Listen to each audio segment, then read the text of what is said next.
On a plein d'infos sur le casque AR VR d'Apple et ça méritait clairement une vidéo. Alors ce casque, bien sûr, on en entend parler depuis très longtemps. Les premières rumeurs remontent à plusieurs années en arrière et certains pensaient même que ce casque allait être présenté en 2022. Mais voilà, 2023 est arrivé et nous n'avons toujours pas trace de ce fameux casque AR VR. Mais voilà, The Information, merci pour l'accent, vient de sortir un dossier entièrement consacré à ce fameux appareil. Un dossier qui a été repris par 01net pour lequel j'ai l'insigne honneur de travailler.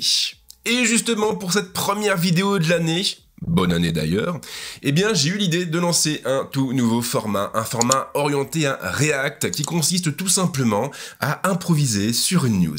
Alors je vous avoue que c'est pas évident pour moi, j'aime bien quand tout est préparé, quand tout est carré, mais voilà, vu les projets que j'ai cette année, c'est bien aussi que je commence un petit peu à sortir des sentiers battus et à tâter de l'improvisation.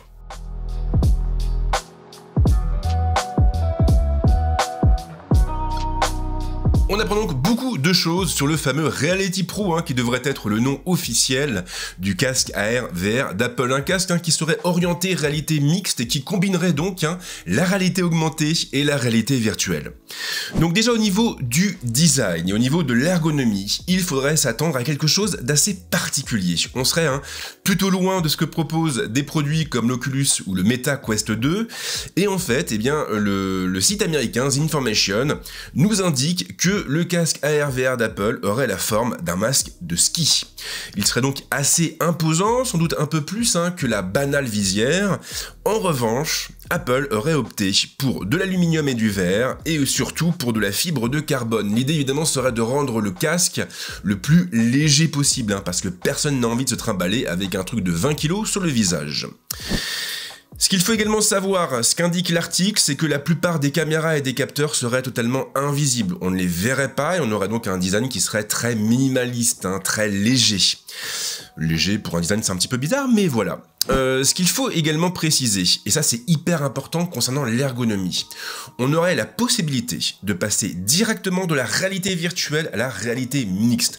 Comment me direz-vous? Eh bien tout simplement par le biais d'une molette qui serait fixée sur le casque. En gros donc, il suffirait d'appuyer sur un bouton ou d'actionner un mécanisme pour basculer en réalité augmentée ou pour basculer en réalité virtuelle. Alors pourquoi Apple proposerait ça? Eh bien tout simplement pour nous permettre de jauger ou plutôt de définir le niveau d'immersion que l'on recherche. Pour des jeux ou des films par exemple, il serait préférable de se tourner vers la réalité virtuelle pour être complètement happé par le contenu. En revanche, dans un cadre bureautique, un cadre de travail ou même dans la vie de tous les jours, la réalité augmentée est bien plus adaptée. Qu'est-ce qu'on apprend d'autre? Alors bien sûr, il y aurait plein de fonctions assez originales qu'on va voir tout au long de cette vidéo, dont une qui me paraît vraiment très prometteuse. Le casque AR VR d'Apple, le Reality Pro, intégrerait un petit moteur capable d'ajuster automatiquement l'écartement des lentilles en fonction de l'utilisateur. Alors vous le savez ou pas, mais on n'a pas tous le même éloignement au niveau des yeux. Vous avez des gens qui ont des yeux un peu plus rapprochés, d'autres qui ont des yeux qui partent sur les côtés. Et bien sûr, quand on porte un casque VR ou un casque AR, il faut commencer par définir l'écartement des lentilles pour éviter d'avoir une image un peu floue. Et bien là, en l'occurrence, ce moteur associé au capteur embarqué à bord du casque permettrait de gérer cet éloignement, de gérer le positionnement des lentilles de manière complètement automatique en fonction, je le précise quand même, du visage de l'utilisateur, en fonction de l'écartement de ses yeux. On n'aurait donc rien à faire de notre côté. Ce qui est en revanche un peu bizarre, là j'avoue ça m'a surpris quand je l'ai lu, sur ce casque, il n'y aurait pas de batterie embarquée. En fait, il y aurait une batterie externe qui viendrait se fixer au niveau de la ceinture, et on aurait un câble, du coup, qui relierait la batterie et le casque. Alors ça c'est un petit peu bizarre parce que de base en fait quand vous prenez le Meta Quest 2, vous avez la batterie qui est directement embarquée, mais là en l'occurrence, toujours d'après The Information, information qui a été reprise par 01net ce matin, ce serait avant tout une question de poids et de confort. En fait c'est vrai que la batterie pèse son poids, que ce soit sur les téléphones, que ce soit sur n'importe quel produit, même les voitures électriques par exemple, le plus lourd bien sûr ce sont les batteries. Et là en l'occurrence, pour éviter d'avoir d'avoir un casque un peu trop massif sur le visage, eh bien Apple aurait opté pour une batterie déportée, pourquoi pas. Alors, ce qui est intéressant, c'est qu'on aurait deux versions au niveau du casque, au niveau du bandeau en tout cas. Il y aurait une version qui s'adresserait aux développeurs d'applications et une autre aux consommateurs. Donc ça, c'est assez intéressant parce que forcément, un développeur va avoir besoin de bien plus de données qu'un consommateur, et donc, pourquoi pas avoir un casque vraiment orienté vers le développement. Moi, je trouve ça assez logique. Qu'est-ce qu'il y a d'autre? Il y aurait des haut-parleurs qui seraient intégrés, et on aurait une espèce de gomme synthétique proche de celle utilisée pour certains bracelets d'Apple Watch. Donc j'imagine qu'au niveau du design, on serait un peu sur un truc comme le bracelet sport d'Apple, ce qui permettrait d'avoir un rendu un peu doux. Bon, voilà. Et sinon, oui, très intéressant. Alors bien sûr, chez Apple, vous le savez, la force, c'est l'écosystème, c'est l'interconnectivité entre les différents produits de la marque. Vous avez une Apple Watch, elle va communiquer avec l'iPhone, mais aussi avec le Mac. Vous allez pouvoir vous identifier avec votre Apple Watch, et ainsi de suite. Et bien là, justement, il serait possible de connecter des AirPods Pro 2 au casque, pour avoir du coup un rendu sonore plus immersif. On peut également supposer que l'audio spatial propre à Apple jouerait un rôle capital au niveau de l'immersion. Et donc tout ça, ce serait grâce à une puce H2 qui serait intégrée au casque et qui est déjà présente à bord des AirPods Pro. D'ailleurs, est-ce que c'est... Oui, AirPods Pro de deuxième génération, par contre, mais pas les casques Bluetooth classiques. Donc ça veut dire qu'en gros, si vous voulez avoir du son immersif, vous achetez Apple. Bon, on est toujours dans l'enfermement, mais voilà, c'est la vie, et puis Apple n'est pas le seul à le faire.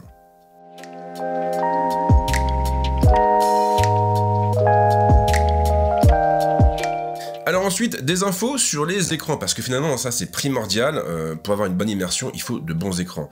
Et on se souvient tous de la première version du Gear VR, celle qui nécessitait l'utilisation d'un Galaxy Note. Et en fait, bon, c'était hyper sympa comme concept, parce que vous mettiez votre téléphone dans la visière, ce qui vous permettait en fait de pas avoir à racheter un truc supplémentaire, sauf que vous aviez un effet de tramage assez vilain, qui nuisait pas mal à l'immersion. Et bien là justement, Apple aurait tapé assez fort. Donc concrètement, au niveau de l'affichage et des lentilles, on aurait deux écrans 4K. Un écran 4K par œil. Ce qui veut également dire qu'on aurait une définition globale totale en 8K. Donc là déjà au niveau de la finesse d'image, je peux vous garantir qu'on serait assez bon. Il faut également noter que c'est donc Sony qui fournirait ces écrans. Voilà, bon, on présente pas Sony, tout le monde connaît. Et ce serait des dalles micro OLED. Alors, donc... L'avantage d'avoir pris du micro OLED, comme l'indique 01net, en fait, on est sur une technologie qui est un petit peu différente des écrans traditionnels. En fait, ces écrans-là sont construits directement sur le substrat de silicium, et donc en gros, on a une densité, on a une dalle qui est beaucoup plus fine déjà, qui prend moins de place, et puis on a un rendu quand même qui est très valorisant. On aura un champ de vision de 120 degrés. Ça c'est hyper intéressant parce que sur le Quest Pro de Meta, donc un casque que je n'ai pas testé, qui est sorti à l'heure actuelle principalement aux US, on n'a que 106 degrés. Donc en gros, on aurait une plus grande amplitude, ce qui veut dire que concrètement, vous verriez plus de choses, il y aurait une immersion qui serait plus importante. Voilà. Alors, très important pour les porteurs de lunettes, dont je fais partie, on pourrait aimanter carrément des lentilles de vue aux écrans. Alors ça, j'avoue que c'est assez fun. Jusqu'à présent, vous pouvez utiliser un Meta Quest 2 avec des lunettes, mais il faut dire ce qui est, c'est pas hyper confortable, et justement, vous avez des accessoires qui permettent d'augmenter le recul pour que ce soit un peu mieux. Là, en fait, on aurait directement les lentilles collées sur les écrans. J'imagine aussi que le fait de coller ces lentilles, ça permettrait d'avoir moins de buée sur les écrans. Ça, c'est un truc qui est vraiment hyper chiant quand j'utilise le Meta Quest 2. C'est que voilà, moi, je dégage beaucoup de chaleur. Caliente, c'est bizarre, c'est très bizarre à dire, mais voilà, j'ai toujours très chaud, je dégage beaucoup de chaleur, je transpire beaucoup l'été, peu importe. Mais du coup, quand j'ai un casque, en fait, très vite, les lentilles sont comme humidifiées, il y a de la brume, il y a un peu de buée, et du coup c'est hyper chiant parce que je dois les nettoyer à chaque fois, retirer le casque, nettoyer, remettre le casque. Là je pense qu'avec ce système on aurait moins de soucis, en tout cas je l'espère. Ensuite, alors, il y aurait aussi un troisième écran, et ça, c'est vraiment hyper original. En plus des deux écrans à l'intérieur, vous auriez un écran sur la façade du casque. Alors, pourquoi mettre un écran extérieur? Eh bien, toujours selon The Information, en fait, ça permettrait d'afficher des expressions du visage. Alors, j'avoue que je vois pas trop l'intérêt pour l'instant, mais si on part vraiment sur un masque de ski, donc quelque chose d'assez imposant, ça veut dire que au lieu d'avoir face à vous du plastique blanc, froid, impersonnel, vous auriez du coup une représentation des expressions du visage du porteur, et en plus on pourrait aussi afficher d'autres types d'informations. Donc en fait l'idée ce serait d'éviter que l'utilisateur soit complètement coupé de son environnement, et qu'il puisse continuer d'interagir avec les personnes qui l'entourent. Alors pour un casque virtuel, enfin de réalité virtuelle, je verrais pas trop l'intérêt, mais là on parle de réalité mixte, il y a donc de la réalité augmentée, et de la réalité augmentée ça veut dire que vous pouvez très bien porter le casque, et en même temps interagir avec votre environnement, et interagir avec les gens qui sont autour de vous. Donc ce troisième écran aurait vraiment pour but de gommer le gouffre entre le porteur du casque et les gens qui sont autour de lui. Je trouve ça assez intéressant. En revanche, voilà, l'écran externe aurait un taux de rafraîchissement qui serait plus bas que les écrans internes, pour éviter justement que ça pompe trop d'énergie.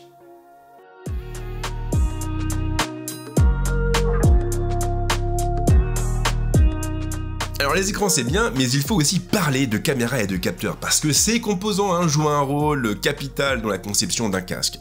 Alors là, clairement, Apple aurait placé la barre assez haute. On aurait une douzaine de caméras. Donc ces caméras seraient du même coup capables de filmer tout ce qui se passe autour de l'utilisateur, ce qui est indispensable dans un cadre de réalité augmentée par exemple. Mais attention, car ces caméras ne seraient pas toutes tournées vers l'extérieur. On aurait aussi des caméras à l'intérieur du casque, et notamment une caméra par œil. Alors pourquoi filmer les yeux des utilisateurs? Eh bien il y aurait plein de raisons à ça. La première, la primordiale, ce serait une histoire de calcul, de puissance de calcul. En gros, les calculs porteraient, ou du moins seraient intensifiés sur la zone où porte le regard de l'utilisateur. Donc ça c'est assez évident, mais quand vous regardez dans la vie de tous les jours un objet, au niveau de l'objet, vous avez une image qui est vraiment détaillée, qui est piquée, vous voyez toutes les nuances de l'objet, et puis autour, en périphérie, c'est un petit peu plongé dans le brouillard, c'est beaucoup moins net. Pourquoi? Parce que votre attention est portée sur l'objet et pas sur ce qu'il y a autour. Et bien pour le casque, ce sera le même principe, les calculs seraient intensifiés sur l'objet, donc sur la direction de votre regard, pas sur ce qu'il y a autour. Donc ça éviterait en fait de consommer de la puissance de calcul pour rien. Mais attention, car en plus de ça, donc ça c'était le premier usage. Le deuxième usage, eh bien ça permettrait tout simplement que les Memoji, les avatars virtuels, prennent en compte le regard, les changements de regard. En gros, j'imagine qu'Apple aurait développé, qu'Apple a développé un algorithme capable de déterminer un peu comment dirais-je, l'état d'esprit de l'utilisateur, l'émotion de l'utilisateur en fonction de son regard. Quand vous n'êtes pas content, vous n'avez pas le même regard que quand vous êtes content. Et bien avec ça, on aurait donc la possibilité d'animer plus fidèlement les avatars. Et là encore, l'objectif serait de gommer la frontière entre réalité virtuelle et réalité. Donc c'est plutôt intéressant. Et puis le troisième usage, ça j'aime beaucoup, eh bien ça permettrait tout simplement de mettre en place un système de reconnaissance rétinien. Donc en gros, la biométrie chez Apple, ça marche du tonnerre, on se rappelle tous du lecteur d'empreintes, maintenant on est passé à la reconnaissance faciale avec Face ID, et bien là du coup on aurait une reconnaissance rétinienne, ce qui permettrait de s'identifier par exemple sur des sites, ou de valider des paiements, des opérations de ce type-là. Donc en gros, j'imagine, vous parcourez la boutique d'applications, vous achetez un nouveau jeu, pas besoin de saisir quoi que ce soit, vous êtes identifié avec votre rétine et c'est parti. Donc ça, j'aime beaucoup. Et puis, par rapport à ces caméras, visiblement, certaines de ces caméras seraient orientées vers le bas. Alors vous allez me dire, mais pourquoi filmer le bas? Qu'est-ce qu'on s'en fout du sol? Eh bien, tout simplement parce que grâce aux caméras orientées vers le bas, le casque AR VR d'Apple serait en mesure de voir nos jambes et de les retranscrire dans les environnements virtuels. Donc ça, c'est fort, parce qu'on sait que le Meta Quest Pro, justement, proposera une fonction de ce type. Là, ce sera géré nativement grâce à ces caméras. Il n'y aurait pas besoin de capteurs supplémentaires. Les jambes seraient reproduites dans les environnements, ce qui permettra évidemment de faciliter l'immersion. J'aime beaucoup, là, vraiment, on est en présence de fonctions qui sont quand même très originales.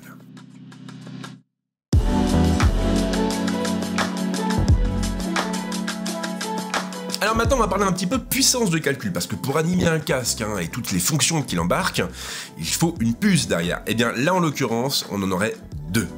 On aurait d'abord un SoC, bien sûr, mais aussi un ISP. Alors, le SoC, son nom de code serait Staten. Il serait gravé en 5 nanomètres et en réalité, il serait basé sur la puce M2. Une puce que l'on retrouve actuellement sur les premiers MacBook Pro, mais aussi sur les MacBook Air. Donc ça, c'est quand même assez intéressant. L'ISP, son nom de code serait Bora. Alors, en gros, Staten, donc la puce M2, serait chargée de faire tourner l'OS, de tout coordonner, donc j'imagine de coordonner les informations récupérées par les capteurs. Bon, pourquoi pas. Au niveau de l'autonomie, alors... Donc, au niveau de l'autonomie, comme j'expliquais, on aurait une batterie indépendante, une batterie externe qui sera du même coup reliée au casque. Donc le système qui aurait été retenu par Apple, ce serait un système de fixation à la ceinture. Bon voilà, alors faut espérer qu'il n'y aura pas que ça, parce que quand vous portez des robes, vous n'avez pas de ceinture, enfin je crois pas. Donc là pour le coup, bon, on va imaginer une espèce de lanière qu'on fixerait à la taille, quelque chose dans ce goût-là. Et ce qui est assez amusant, c'est qu'en fait, pour relier la batterie au casque, on aurait donc un câble, logique, mais ce serait un câble MagSafe, et donc un câble aimanté. Ce qui veut dire que si vous prenez les pieds dans le câble, eh bien, pas de souci, normalement, tout devrait bien se passer. Alors après, moi j'avoue que cette conception... me paraît un peu bizarre. Je suis partagé. D'un côté, je trouve que c'est plutôt fin de déporter la batterie parce que ça limite le poids sur le visage. Mais il y aurait une batterie en plus, je pense que ce serait trop lourd en fait. Parce qu'un masque, fatalement, pèse beaucoup plus lourd qu'un bandeau. Et là, pour le coup, avoir quelque chose de, je sais pas, d'1 kilo sur le visage, moi, c'est pas une expérience qui me tente. Donc, je trouve ça plutôt fin. Maintenant, d'un autre côté, je me dis, ouais, une batterie externe, ça va être un peu chiant quoi, ça veut dire qu'il faut penser à la prendre, qu'il faut penser à prendre le câble, qu'il faut penser à la recharger. Après, je crois qu'Apple a quand même une carte à jouer dans le sens où on peut imaginer un système un peu hybride, genre une batterie intégrée au casque, une petite batterie vraiment très légère, qui prendrait le relais en fait quand la batterie principale est déconnectée, ce qui veut dire qu'en fait, si vous prenez les pieds dans le câble n'importe quoi, le casque ne coupe pas l'expérience, vous pouvez, je sais pas, par exemple, rester connecté pendant 5 minutes, le temps de tout rebrancher, et puis surtout, si derrière Apple commercialise d'autres batteries, comme accessoire additionnel, vous pouvez très bien charger 3-4 batteries et puis interchanger au fur et à mesure. Bon là, ce serait pas bête. Le fait d'avoir cette batterie externe, ça peut être un atout.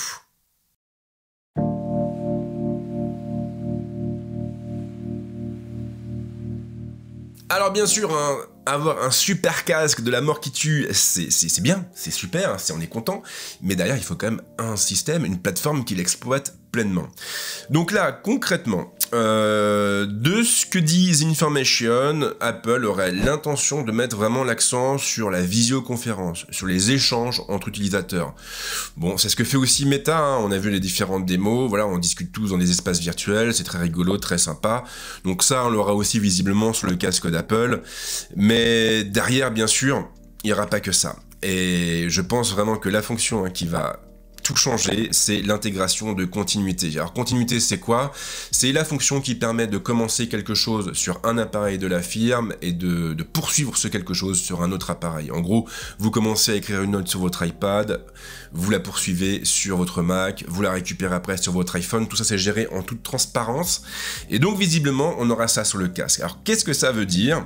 Eh bien, ça veut dire que par exemple, alors, il y a des exemples qui sont donnés, il y a eu des essais, donc pour qu'un utilisateur puisse par exemple saisir un plan sur l'écran d'un Mac, donc vous créez votre plan sur votre Mac, et derrière, vous le projetez en 3 dimensions par le biais du casque sur une surface plane comme une table. Donc là, j'imagine vraiment les architectes, je sais pas, je suis pas architecte, mais voilà, vous faites un plan d'un bâtiment et vous dites, bon voilà, est-ce que mon plan est valable, comment ça va rendre? Hop, vous prenez le document, vous le convertissez, vous le projetez en 3D et vous le regardez avec votre casque en réalité augmentée et vous voyez votre bâtiment sur votre bureau. Pour moi, c'est un truc de ouf. Après, dans la vie de tous les jours, vous pouvez imaginer plein d'applications. Par par exemple des écrans supplémentaires. Et voilà, aujourd'hui vous avez un Mac, ok, c'est super, et avec votre casque, vous pouvez très bien travailler sur votre Mac en réalité augmentée, puis derrière projeter des écrans supplémentaires sur les côtés pour accrocher, épingler certaines informations, comme je sais pas, un flux sur Twitch, une vidéo sur YouTube, une timeline Twitter. Donc vous bossez sur l'écran normalement, et puis derrière vous avez des informations en réalité augmentée qui viennent compléter votre écran. Moi je trouve ça génial hein, comme principe. Et puis en fait, ce concept, il est déclinable à loisir. Vous pouvez l'appliquer à la vie de tous les jours, vous pouvez l'appliquer au travail, au monde du travail, vous pouvez l'appliquer au divertissement, pourquoi pas, je sais pas. Voilà, on parle de vidéoprojecteurs, de grandes télé, c'est super, ça coûte une blinde avec le casque. Vous mettez votre casque et vous projetez l'image que vous voulez sur la surface que vous voulez. Donc vous pouvez très bien être dans un cinéma. Le défi va être, en fait, d'être capable de restituer une image aussi propre et nette que la réalité, ce qui est un petit peu compliqué. Maintenant, la vue, les yeux sont limités à une définition, je crois que c'est du 300 pixels par pouce, enfin, je me rappelle plus ce que c'était, je crois que c'est 325, 330 pixels par pouce, le seuil, en fait, que l'on peut capter avec le regard. Donc si vous proposez, par exemple, sur le casque du 400 pixels par pouce, vous devriez avoir une image aussi nette que la réalité. Et vraiment, moi je trouve ça hyper intéressant, et justement, Apple aurait déjà commencé à nouer des partenariats pour développer des expériences multimédia, et on apprend donc dans ce dossier qu'Apple aurait signé avec plusieurs grands noms d'Hollywood. Alors là, c'est assez amusant, parce que je vous dis ça, et vous vous dites, ouais, ok, bon, normal, quoi. Sauf que moi, ça me fait penser à autre chose. Ça me fait penser à la stratégie qui a été menée, pardon, avec Apple TV+. Quand Apple a lancé son service, ils savaient bien qu'ils n'avaient pas un catalogue aussi étoffé que celui de Netflix, par exemple. Donc, pour se dissocier, pour se distinguer, ils ont dit, nous, on privilégie la qualité. Et donc, on a signé avec des réalisateurs et des réalisatrices d'exception. Et c'est ce qui a permis à la marque de développer des contenus qui sont franchement hyper qualitatifs. Hein. Vous prenez un Ted Lasso, vous prenez, comment s'appelle la série, là, le mec qui a de mémoire. Je veux dire, c'est des productions qui sont géniales. Et elles sont géniales parce que, justement, Apple a été capable d'attirer et de signer des partenariat étroit avec des grands noms du métier. Et bien là, on retrouverait la même stratégie avec le casque AR/VR d'Apple.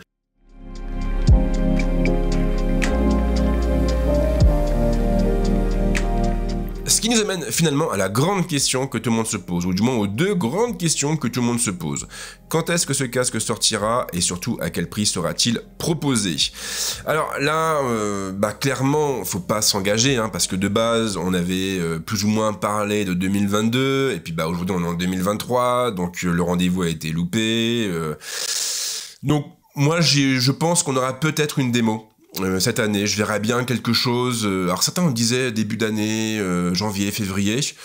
Peut-être, maintenant, moi je trouve que la WWDC est plus adaptée à la présentation d'un produit de ce type, à la présentation d'une nouvelle plateforme. Hein. Faut pas oublier que derrière, bon c'est un casque, hein, c'est du hardware, mais le hardware sans le software ne vaut rien, et forcément il y aura aussi une plateforme derrière, il y aura quelque chose, un outil. Un OS, des outils développeurs, et donc forcément, présenter ces outils à la WWDC me paraît assez logique. Du coup, on pourrait avoir une présentation finalement en deux temps, avec pourquoi pas l'OS durant la WWDC au mois de juin, et puis après, le casque, plus tard dans l'année, pour fin 2023, avec une commercialisation pour 2024. Apple n'a pas besoin d'aller vite en fait, hein, pour lancer ce casque, parce qu'aujourd'hui, le marché, même s'il est un peu plus mature qu'il y a 10 ans, il n'y a pas beaucoup d'acteurs. Vous avez HTC qui devrait lancer un nouveau casque, on ne sait pas trop quand. Vous avez Meta qui s'en prend plein la tête, et d'ailleurs à juste titre, hein, avec les différentes démos qui ont été projetées. Donc il y a clairement un créneau à prendre. Apple n'a pas besoin d'aller vite, de se précipiter. Il faut attendre le bon moment. Et bien sûr, il y a le prix. Alors le prix, pour l'instant, il est estimé autour des 3000 $. Donc faut pas compter à ce qu'il y ait une conversion totale qui s'applique en euros. Ça devrait être minimum 3000 € en Europe s'il doit sortir en Europe. C'est une somme qui est conséquente, c'est vrai. Maintenant, c'est un produit quand même qui a l'air d'être hyper abouti, et si vraiment The Information dit vrai, si vraiment les informations que je vous ai présentées, enfin les rumeurs que je vous ai présentées dans cette vidéo s'avèrent exactes, clairement les 3000 € sont mérités, parce que une douzaine de capteurs, des écrans 4K, une définition globale en 8K, un système pour passer de la R à la VR, des caméras en veux-tu, en voilà, des capteurs, enfin bon, voilà, et tout ça, ça se paye, hein. Il y a un moment donné, il faut payer la note. Donc, 3000 $, 3000 €, ça me paraît pas trop payé pour un produit de ce type. Après, là, on parle vraiment d'un casque haut de gamme, hein, qui est présenté à l'heure actuelle comme le Reality Pro, comme je disais. Donc, un appareil pro à 3000 €, vous retirez la TVA, les 20%, déjà, on est sur un prix qui est un petit peu plus doux, et puis pour une entreprise, c'est pas si cher payé que ça. Et puis après, pourquoi pas lancer un second casque, hein, dans un second temps, orienté grand public, avec moins de fonctions, avec pas autant de tracking peut-être, et moins cher, autour des 1500 €. Voilà, un casque à 1500 balles avec peu de fonctions, un casque à 3000 balles avec plein de fonctions, orienté pro, moi ça me paraît être une stratégie assez cohérente. Aujourd'hui, vous voulez passer à la réalité virtuelle, concrètement, vous avez le MetaQuest 2, hein, qui est hyper... Je l'ai, donc il est hyper bien, hyper attractif, mais dès que vous voulez un truc un peu plus solide, ça chiffre très très vite. Et là, en l'occurrence, on serait sur des prix finalement assez logiques. Donc voilà pour ce petit React qui fait suite à la publication de ce dossier chez The Information, qui a été repris par 01net. Je vous mets le lien en description, comme ça vous pouvez aller lire les deux dossiers. Le dossier de The Information est écrit en anglais, bien sûr, donc 01net, c'est la version, voilà, vous l'aurez en français. Mais j'espère en tout cas que ça vous a plu. N'hésitez pas à me dire dans les commentaires ce que vous pensez de ce format. Alors je vais pas faire que ça, je vous rassure, mais je trouvais ça intéressant sur une aussi grosse annonce de pouvoir réagir vraiment à chaud et de partir sur un montage très rapide. Donc dites-moi ce que vous en pensez. Et puis si vous avez aimé ce que vous venez de voir, si vous aimez mon contenu, pourquoi ne pas vous abonner à la chaîne? Mais si vous le faites, pensez à activer la petite cloche. Et en ce qui me concerne, comme d'habitude, je vous souhaite de passer une bonne semaine ou un bon week-end. Et on se retrouve très vite avec d'autres vidéos. Ciao!